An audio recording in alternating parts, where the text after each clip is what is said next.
Welcome to atom classes. Last lecture मैंने आपको lattice energy के बारे में बताया था और साथ में क्या बताया था कि कौन कौन से फैक्टर्स हैं जो लैटिस एनर्जी को इफेक्ट करते हैं। ठीक है, तो ये दो चीज़ें मैंने बताई थी लास्ट लेक्चर में, लैटिस एनर्जी क्या होता है और उसको कौन कौन से फैक्टर्स हैं जो उसको इफेक्ट करते हैं।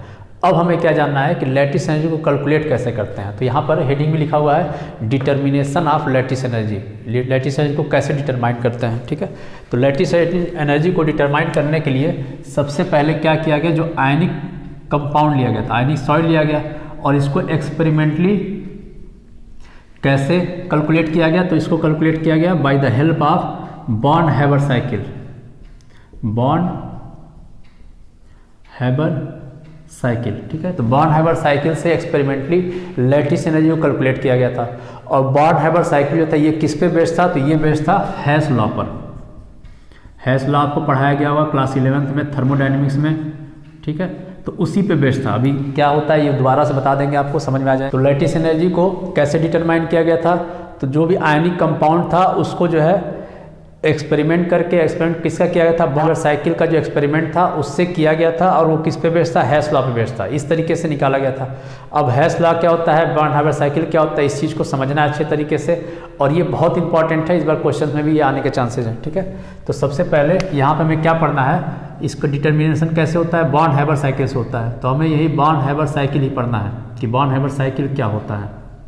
ठीक है, तो बॉर्न हैबर साइकिल पढ़ने के पहले एक बार हेस लॉ बता देते हैं क्या होता है। जैसे कोई भी है ए से बी पे गया और बी से सी पर, सी से डी पर, इस तरह से जाता है। ठीक है, और यहाँ पे कुछ एनर्जी रिलीज हुई, मान लेते हैं यहाँ पे एनर्जी E1 लगा, यहाँ से आ जाने पे एनर्जी E2 लगा, यहाँ से आ जाने पे एनर्जी E3 लगा और यहाँ से डायरेक्ट चले गए तो यहाँ पे क्या लगा, एनर्जी E4 लगा। एक मान लीजिए ऐसे चले गए तो यहाँ पे एनर्जी क्या लगा, E5 लगा।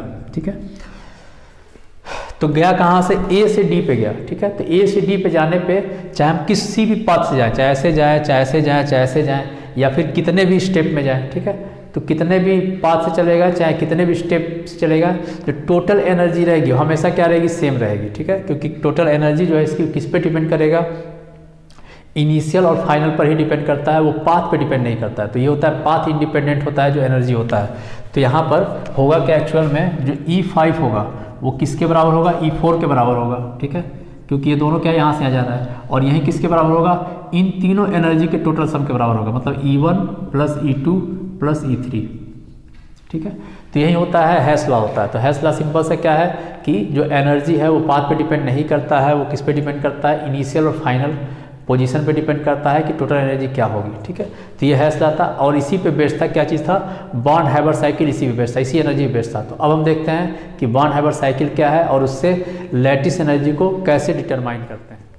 तो जैसा कि लास्ट लेक्चर मैंने पढ़ाया था कि जो लैटिस एनर्जी है वो क्या होता है, अगर सोडियम आयन है गैसीय स्टेज में और साथ में क्लोरीन आयन है, ये भी क्या है गैसीय स्टेज में, और इन दोनों से क्या बन गया, NaCl बना और कितना बन रहा है, 1 मोल बन रहा है।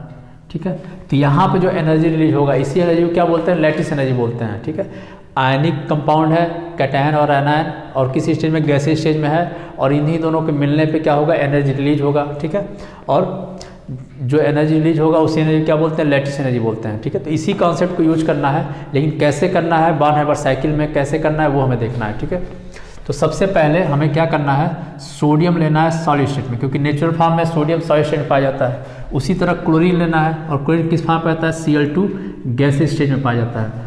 और इन दोनों से मिलने पे क्या बन रहा है, NaCl बन रहा है। ठीक है, इन्हीं दोनों के मिलने से क्या बना, NaCl बना। ठीक है, और यहाँ पे NaCl हमें कितना बनाना है, 1 मोल है, तो यहाँ पर हमें क्या बनाना है, 1 मोल बनाना है। ठीक है, तो यहाँ पर कोई भी कंपाउंड अगर अपने एलिमेंट्री स्टेट के एलिमेंट से अगर बनता है, ठीक है, कोई भी कंपाउंड अगर अपने एलिमेंट्री स्टेज वाले कंपाउंड से, एलिमेंट से बनता है, तो यहाँ पे जो एनर्जी रिलीज होगी इस एनर्जी को बोलते हैं हीट ऑफ फॉर्मेशन बोलते हैं। तो यहाँ पे जो एनर्जी होगी वो क्या होगा, heat of formation, delta FH ये होता है। ठीक है, तो डेल्टा HF क्या है, ये है हीट ऑफ फॉर्मेशन। अब हीट ऑफ फॉर्मेशन का अगर डिफिनीशन देना चाहे तो डिफिनीशन क्या होगा कि कोई भी कंपाउंड, कोई भी 1 मोल कंपाउंड, ठीक है, 1 मोल जरूर यहाँ यूज करेंगे कि कोई भी 1 मोल कंपाउंड बनाने में, और किससे बना रहे हैं हम, उसके एलिमेंट्री स्टेट से बना है, जो नेचुरल फॉर्म में पाया जाता है। जितने भी एलिमेंट से बना हुआ है ये, जितने कितने बना, एक सोडियम से एक क्लोरीन से बना हुआ है, तो जिस भी एलिमेंट से बना हुआ है वो नेचर में जिस फॉर्म में पाया जाता है, नेचुरली, ठीक है, जिस फॉर्म में पाया जाता है उस फॉर्म को लेंगे उसका, और उससे क्या बनाएंगे, वो कंपाउंड बनाएंगे।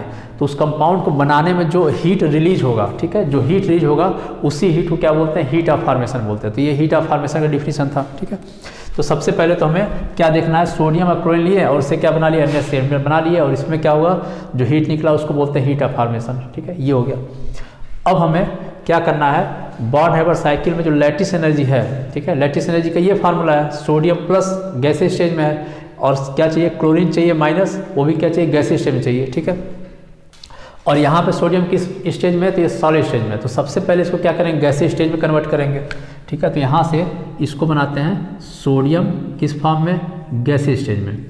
तो सॉलिड से जब गैस बना तो इसको बोलते हैं सब्लिमेशन बोलते हैं। और यहाँ पर क्या होगा, यहाँ पे हीट देना पड़ेगा, हीट देंगे तो क्या होगा, तभी क्या होगा, सॉलिड से क्या बन जाएगा, गैस बनेगा, ठीक है।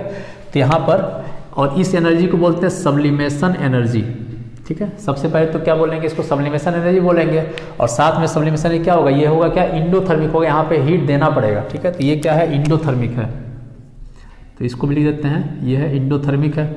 और इंडोथर्मिक है तो इसके लिए साइन क्या लगाएंगे, तो पॉजिटिव साइन लगाएंगे, इंडो के लिए पॉजिटिव साइन लगाते हैं, तो प्लस होगा Fe, ठीक है। तो सबसे पहले तो हमको क्या मिल गया, सोडियम सॉलिड से सोडियम गैस मिल गया, लेकिन हमें क्या बनाना है, सोडियम प्लस आयन बनाना है। तो क्या करेंगे, इससे एक इलेक्ट्रॉन बाहर निकालेंगे, ठीक है। तो यहाँ पर क्या करते हैं, इससे एक इलेक्ट्रॉन बाहर निकालते हैं, और निकालेंगे तो सोडियम प्लस बन गया, ठीक है। अब जो इलेक्ट्रॉन बाहर निकला ये, ठीक है, तो इलेक्ट्रॉन बाहर निकालने में यहाँ पे क्या करना है, वापस एनर्जी देना पड़ेगा, और इस एनर्जी क्या बोलते हैं, आयनाइजेशन पोटेंशियल बोलते हैं। तो इसको लिखेंगे IP, आयनाइजेशन पोटेंशियल। और ये भी क्या होता है, इंडोथर्मिक होता है, क्योंकि यहाँ पे एनर्जी देना पड़ा, और इसके लिए साइन क्या आ जाएगा, पॉजिटिव आ जाएगा। तो हमें क्या मिल गया, इस रिएक्शन के लिए सोडियम प्लस मिल गया। इसी तरह हमें क्लोरीन माइनस भी चाहिए, ठीक है। तो सबसे पहले जो क्लोरीन है यहाँ पर, ये किस फॉर्म में है, Cl, और इस पर बॉन्ड बना हुआ है Cl, ऐसा बॉन्ड बना है। तो सबसे पहले तो इसके बॉन्ड को तोड़ना पड़ेगा। तो यहाँ से बॉन्ड को तोड़ा गया, क्लोरीन बन गया, ठीक है। अब यहाँ 2 क्लोरीन है तो यहाँ पे 2 ले लेंगे, और यहाँ पे जो एनर्जी होगा इसको बोलते हैं बॉन्ड डिसोसिएशन एनर्जी, ठीक है, इसको बोलेंगे बॉन्ड डिसोसिएशन एनर्जी। और ये भी क्या होता है, इंडोथर्मिक होता है, जब यहाँ पे हीट देंगे, इसको एनर्जी देंगे तभी ये बॉन्ड टूटेगा, ठीक है। तो ये भी क्या है, इंडोथर्मिक है, ठीक है। और इंडोथर्मिक है तो क्या होगा, पॉजिटिव होगा, ठीक है। लेकिन हमें क्या चाहिए था, एक ही क्लोरीन चाहिए था, और यहाँ पे क्या मिल रहा है, 2 क्लोरीन मिल रहा है। तो यहाँ 2 क्लोरीन मिला, तो इसके लिए क्या करना पड़ेगा, यहाँ पे क्या करना पड़ेगा, 1/2 करना पड़ेगा। यहाँ 1/2 कर दें तो यहाँ पे ये भी 1 बन जाएगा। और अगर यहाँ 1/2 करते हैं, जो एनर्जी है यहाँ पे जो हीट निकल रहा है, बॉन्ड डिसोसिएशन एनर्जी, ये भी क्या होगा, जो निकल रहा है उसका हाफ ले लेंगे, तो इसका भी हो जाएगा 1/2, ठीक है। तो ये मिल गया हमें। तो हमें क्लोरीन गैस मिल गया। अब क्या करना है, इसमें एक इलेक्ट्रॉन ऐड करना है, क्योंकि क्लोरीन क्या करना चाहिए, हमें माइनस में चाहिए, ठीक है। तो यहाँ पर इसमें क्या करेंगे, एक इलेक्ट्रॉन को ऐड करेंगे, और इलेक्ट्रॉन ऐड करने में क्लोरीन माइनस बन जाएगा। अब जो इलेक्ट्रॉन ऐड करेंगे इसमें, तो इसको बोलते हैं इलेक्ट्रॉन गेन एंथैल्पी या फिर इलेक्ट्रॉन एफिनिटी, ठीक है। तो इसके यहाँ लिख देते हैं इलेक्ट्रॉन एफिनिटी। और ये क्या होगा, ये होता है एक्सोथर्मिक होता है। कभी भी किसी भी न्यूट्रल आइसोलेटेड गैसियस एटम में इलेक्ट्रॉन ऐड करते हैं, तो इलेक्ट्रॉन ऐड करने में क्या होगा, एनर्जी रिलीज होगा, ठीक है। तो एनर्जी रिलीज हुआ तो ये क्या हो गया, ये हो गया एक्सोथर्मिक। एक्सोथर्मिक है तो इसके लिए साइन क्या होता है, निगेटिव साइन यूज करते हैं, ठीक है। तो ये 2 चीज़ें मिल गया हमें, क्या मिल गया, सोडियम प्लस मिल गया और क्लोरीन माइनस मिल गया, गैसीय स्टेट मिल गया। और इन्हीं दोनों को मिलने से क्या बनेगा, अगर जो साइड बनता है तो यहाँ पे जो एनर्जी जो इसी को बोलते हैं लैटिस एनर्जी। तो ये दोनों बना, और इस दोनों को मिला के क्या बनाएंगे, यहाँ पर NaCl बना लिए, और यहाँ पर जो एनर्जी निकला उसको बोलते हैं लैटिस एनर्जी, ठीक है। तो ये एक पूरी साइकिल बन गई, और इसी पूरी साइकिल को बोलते हैं बॉन्ड हाइबर साइकिल, ठीक है। दोबारा एक बार समझाते हैं बॉन्ड हाइबर साइकिल क्या है, इसको मिटा देते हैं, इसकी जरूरत अब है नहीं, ठीक है। तो बॉन्ड हाइबर साइकिल में क्या है, जैसे सोडियम और क्लोरीन ले लिए, तो इसका एलिमेंट्री स्टेज लिए थे, तो इससे अगर NaCl बना तो यहाँ पे जो हीट निकले इसको क्या बोलेंगे, हीट ऑफ फॉर्मेशन बोलेंगे, ठीक है। अब यहाँ पे सोडियम से क्या बना रहे हैं, सोडियम गैस बना रहे हैं, ये सॉलिड था, सॉलिड से गैस बना है, इसको बोलेंगे सब्लिमेशन एनर्जी। इसको भी लिख देते हैं सब्लिमेशन एनर्जी को,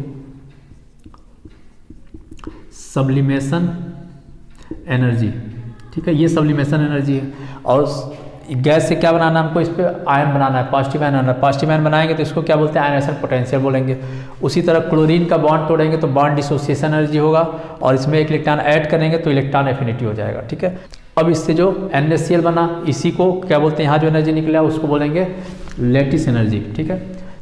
अब यहाँ पे हमें क्या लगाना है, यहाँ पे हैश लगाना है। तो हैश क्या कहता है कि कोई भी चीज़ जितने भी प्रोसेस हो रहा है, 2 प्रोसेस चाहे 3 प्रोसेस या 2 या 3 पाथ को अगर फॉलो करता है तो हर पाथ की जो एनर्जी होती है वो एनर्जी सेम होती है। तो यहाँ पर इन दोनों से यहाँ पे NaCl बना और इससे एक ये मेथड था, दूसरा इससे NaCl बना, ठीक है। तो यहाँ से यहाँ तक जो एनर्जी है और यहाँ से जो एनर्जी है, दोनों एनर्जी क्या होगा, सेम होगा। तो यहाँ पर हम क्या कर सकते हैं, इसको ऐसे लिख सकते हैं कि ये वाली एनर्जी कौन सा है, delta FH, heat of formation, ये एनर्जी किसके बराबर होगा, यहाँ वाली जितनी एनर्जी है सबके बराबर होगा। तो किसके बराबर होगा, ये energy sublimation energy plus ionisation potential, फिर उसके बाद से प्लस ये हो जाएगा BDE बॉन्ड डिसोसिएशन एनर्जी और बटा 2 ये हो गया। और ये क्या माइनस में आएगा, माइनस EA, और ये किस में आएगा, ये प्लस में आएगा, प्लस लैटिस एनर्जी।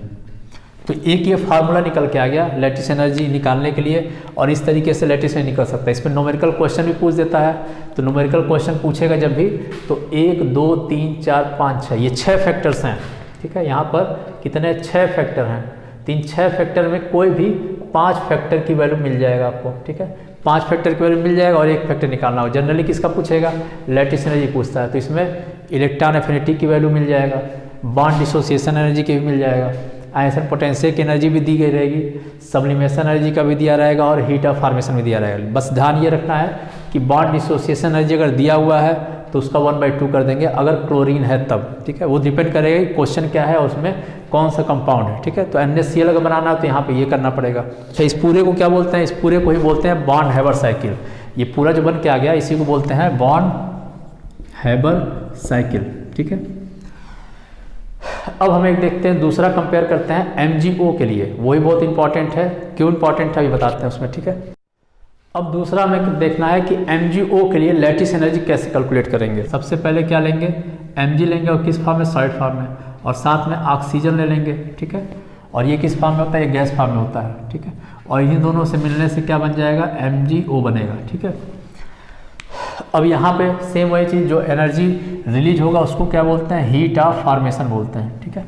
अब इससे हमें क्या करना है, हमें जो लैटिस में आना है इसमें क्या बनना है, सबसे पहले तो Mg++ चाहिए गैसीय स्टेज में, और साथ में क्या चाहिए, ऑक्सीजन -- चाहिए भी गैसीय स्टेज में, और इसी से क्या बनना है, MgO बन रहा है, ठीक है। तो हमें ये 2 चीज़ बनाना है, Mg++ बनाना है और क्या बनाना है, ऑक्सीजन में -2 ये वाला आयन बनाना है, ठीक है। तो सबसे पहले सॉलिड है, वापस इसको क्या बनाएंगे, Mg गैसीय स्टेज में बनाएंगे, ठीक है। और गैसीय स्टेज में बनाएंगे तो यहाँ पे क्या होगा, सब्लिमेशन एनर्जी होगा, ये क्या होगा, Se पॉजिटिव में होगा सब्लिमेशन एनर्जी। क्यों होगा, क्योंकि हीट लग रहा है और क्या है, ये इंडोथर्मिक है, ठीक है। अब यहाँ से 1 इलेक्ट्रॉन बाहर निकालेंगे। अब जब 1 इलेक्ट्रॉन बाहर निकालें तो Mg+ बन जाएगा, और इसको क्या बोलते हैं, आयसन पोटेंशियल बोलेंगे। और कौन सा, फर्स्ट आयसन पोटेंशियल। तो यहाँ पे ध्यान रखना है कि Mg++ में बनाना है, तो Mg++ बनाने के लिए यहाँ पर 2 बार इलेक्ट्रॉन निकालना पड़ेगा, ठीक है। तो आयसन पोटेंशियल फर्स्ट और आयसन पोटेंशियल सेकंड, 2 लेना पड़ेगा हमें, ठीक है। तो ये था फर्स्ट आयसन पोटेंशियल। अब यहाँ पे क्या करेंगे, एक बार और एक और इलेक्ट्रॉन निकालेंगे और क्या बन जाएगा, Mg++ बन जाएगा। और यहाँ पे है सेकंड आयसन पोटेंशियल। और एक चीज़ ये भी ध्यान रखना है, फर्स्ट आयसन पोटेंशियल हो चाहे सेकंड आयसन पोटेंशियल हो, सारा आयसन पोटेंशियल क्या होता है, ये सब इंडोथर्मिक होता है। ये वाला भी क्या होगा, इंडोथर्मिक होगा। यहाँ पर भी हीट देना पड़ेगा, आयसन पोटेंशियल में भी हीट देना ही पड़ेगा, यहाँ पर भी क्या करना पड़ेगा, हीट देना पड़ेगा हमें, ठीक है। और हीट देना पड़ा तो सारी वैल्यू क्या हो जाएगी, ये पॉजिटिव में वैल्यू होगा, ठीक है। तो Mg++ आयन हमें तो मिल गया। अब इसी तरह क्या करना है, ऑक्सीजन का माइनस आयन हमें चाहिए, ठीक है। तो वापस इसका करेंगे, सबसे पहले बॉन्ड डिसोसिएशन एनर्जी निकालेंगे। तो इसका 1/2 ले लेते हैं, डायरेक्ट अप करते हैं। वो मिल गया हमको किस फॉर्म में, गैसीय स्टेज में, और यहाँ मिल गया बॉन्ड डिसोसिएशन एनर्जी /2, ठीक है। और ये भी क्या होता है, इंडोथर्मिक होता है, इसलिए यहाँ पे पॉजिटिव लगाएंगे, ठीक है। अब यहाँ पे क्या करना है, 1 इलेक्ट्रॉन इसमें ऐड करेंगे, इलेक्ट्रॉन ऐड करेंगे तो O- बन जाएगा, ठीक है। और यहाँ पे क्या होता है, इलेक्ट्रॉन एफिनिटी होता है। और यहाँ पे जो इलेक्ट्रॉन एफिनिटी आ रहा है वो क्या है, हीट रिलीज हो रहा है, और हीट रिलीज हुआ तो इसकी वैल्यू क्या हो जाएगा, निगेटिव में आएगा, ये ध्यान रखना है। और यहाँ पर भी हमें ध्यान रखना है कि यहाँ पर भी सक्सेसिव चाहिए, 2 माइनस में चाहिए तो 2 बार पड़ेगा। तो ये वाला जो आया इलेक्ट्रॉन एफिनिटी कौन सा आया, पहला आया, मतलब फर्स्ट इलेक्ट्रॉन एफिनिटी आया। उसके बाद यहाँ से क्या करेंगे, डालते हैं तो O माइनस माइनस बन जाएगा, ठीक है। अब जब ये O माइनस माइनस बना, यहाँ पर भी क्या आएगा, इलेक्ट्रॉन एफिनिटी आएगा, तो ये कौन सा होगा, सेकेंड इलेक्ट्रॉन एफिनिटी, ठीक है। तो फर्स्ट इलेक्ट्रॉन एफिनिटी ये क्या होता है, निगेटिव होता है, ठीक है, मतलब क्या है, यहाँ होता है एनर्जी रिलीज हो रहा है। लेकिन सेकेंड इलेक्ट्रॉन एफिनिटी क्या होता है, हमेशा और हमेशा क्या होता है, इंडोथर्मिक होता है, ये ध्यान रखना है। फर्स्ट इलेक्ट्रॉन एफिनिटी क्या होता है, एक्सोथर्मिक होता है, लेकिन सेकंड वाला क्या होता है, इंडोथर्मिक होता है, ये पढ़ा चुके हैं उसमें भी, ठीक है, सक्सेसिव इलेक्ट्रॉन एफिनिटी में पढ़ाया हुआ है, ठीक है। तो ये क्या होगा कि इंडोथर्मिक होगा, हीट देना पड़ेगा, इसमें हीट देना पड़ा तो ये क्या वैल्यू होगी, ये वैल्यू आ जाएगा पॉजिटिव वैल्यू, ठीक है। अब हमको क्या मिल गया, मैग्नीशियम प्लस प्लस आयन मिल गया, ऑक्सीजन माइनस माइनस आयन मिल गया, और यहाँ से ये वापस ये बन गया, और यहाँ पे क्या हो जाएगा, लैटिस एनर्जी हो जाएगा, ठीक है। तो हमें MgO का बॉर्न हैबर साइकिल पता चल गया, ठीक है। इसी तरह से किसी का ये बॉर्न हैबर साइकिल पूछ दे तो ऐसे निकाला जा सकता है, ठीक है। अब इसके लिए इक्वेशन बनाएंगे, ठीक है।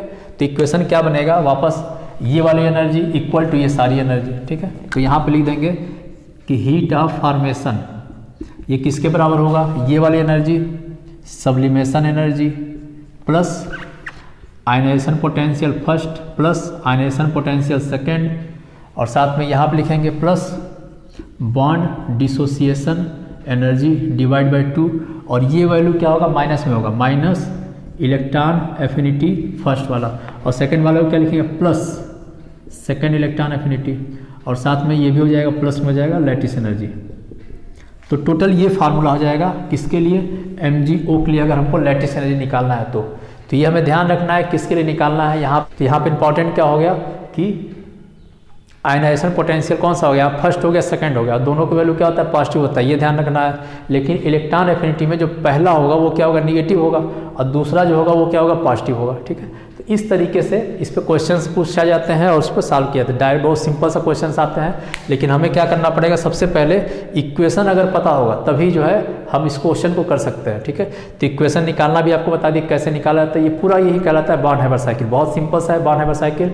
और इस साल इस पे क्वेश्चन आने के बहुत ज़्यादा चांसेस है, 4.5 नंबर का क्वेश्चन इस साल पूछा जाएगा 2021 में, इस पे 4.5 नंबर क्वेश्चन पूछा जाएगा कि बॉर्न हैबर साइकिल क्या होता है, या फिर ऐसे पूछ सकता है कि लैटिस एनर्जी को कैसे कैलकुलेट करेंगे, ठीक है। दोनों में से कुछ भी सेम ही क्वेश्चन है और उसको ऐसे करेंगे, या फिर MgO का पूछ सकता है या NaCl का पूछ सकता है, ठीक है। तो आज के लिए सिर्फ इतना ही, नेक्स्ट लेक्चर में इसके आगे क्या चीज़ें आपको पढ़ा